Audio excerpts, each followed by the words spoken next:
Hey, welcome to Cheryl Stories. It's time for another adventure with Luna. And today's story we're going to be reading is called Luna Goes to the Pole by Cheryl Basham.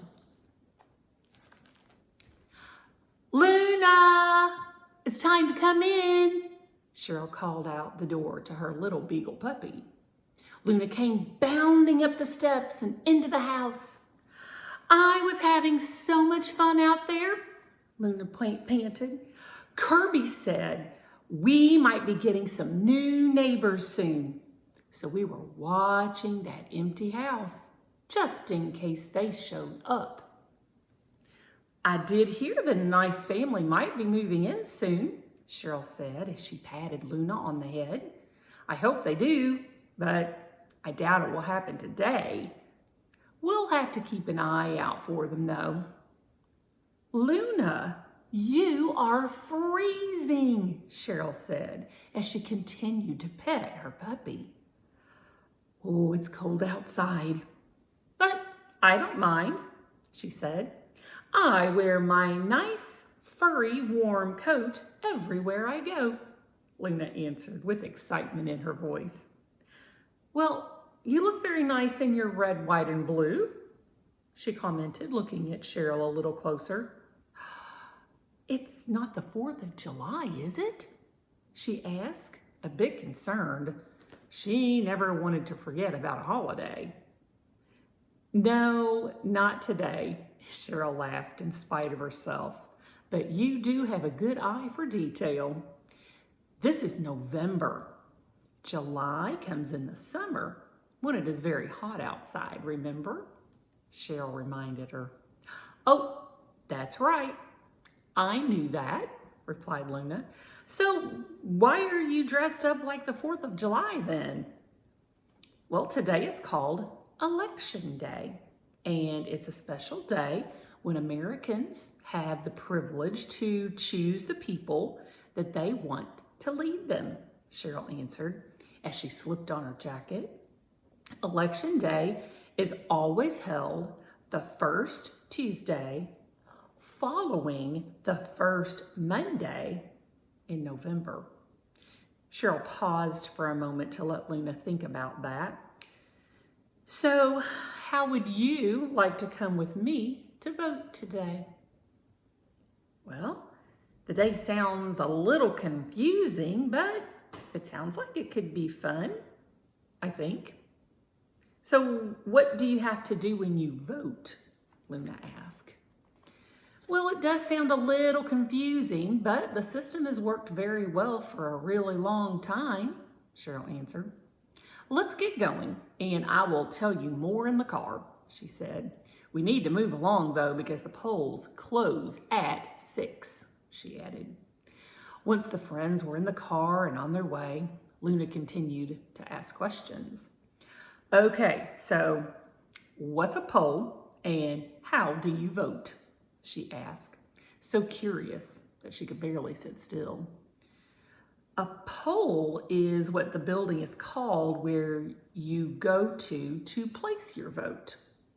Lots of times a school building is used for a poll, so many students don't go to school on Election Day, Cheryl explained.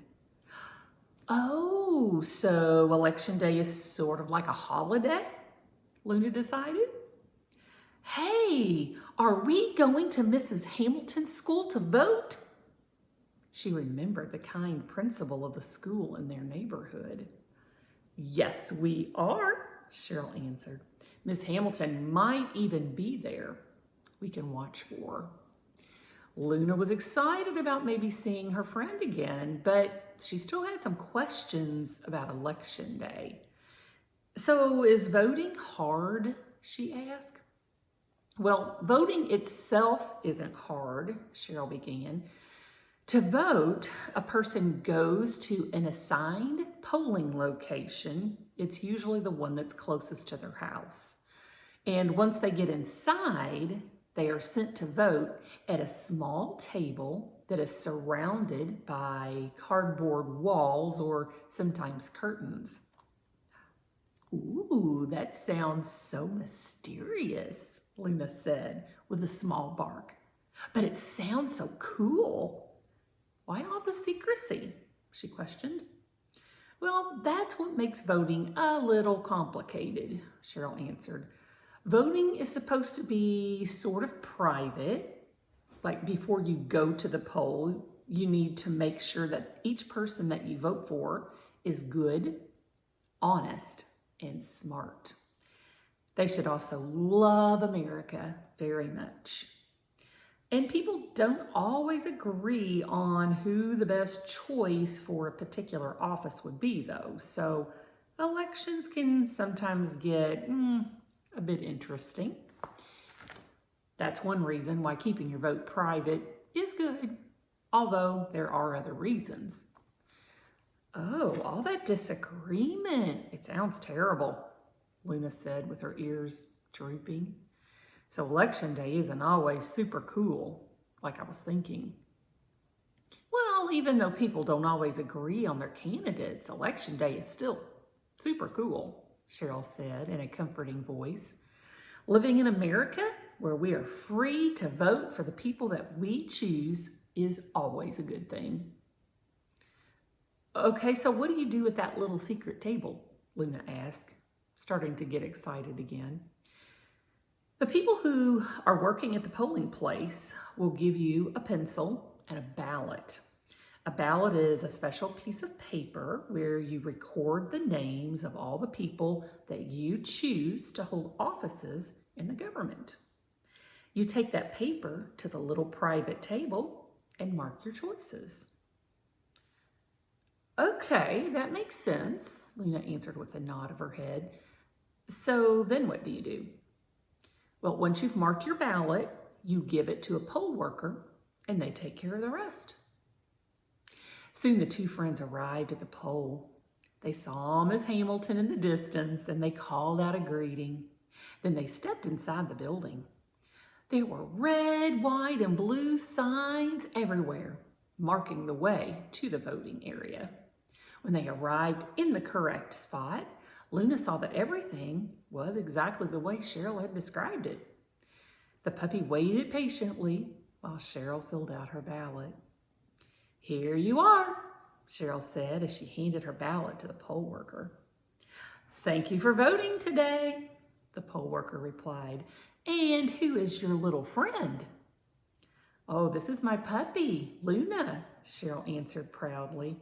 Luna wanted to see what voting was like, so I brought her along with me today. So, Luna, I'm glad you are interested in the voting process. Did you learn a lot while you were here? Asked the worker. I sure did, Luna exclaimed. It's very interesting. Well, you're not quite finished yet, replied the poll worker with a smile. You're not quite finished until you get an I voted today sticker. And with that, she pulled 2 special stickers out. She handed one to Cheryl and the other she carefully placed on Luna's purple collar. Okay, now you're finished voting. Luna and Cheryl walked proudly out of the poll wearing their stickers. Not only did they have a wonderful day together, but Cheryl had exercised one of her freedoms as an American, voting for the candidates of her choice. The end. I am so glad that Luna got to learn all about voting in today's story. You know, voting is an important part of being an American, and it is something that everyone should be a part of. Maybe today you could ask your parents about their plans to vote. And if possible, they could even take you along with them to the poll, just like Cheryl did with Luna. So happy Election Day, and make sure to hit that like and subscribe button, and I will see you again next time. And to all my teacher friends out there, be sure to check out my resources for this story on Teachers Pay Teachers under Cheryl Basham. I will see you next time. Have a good week. Goodbye.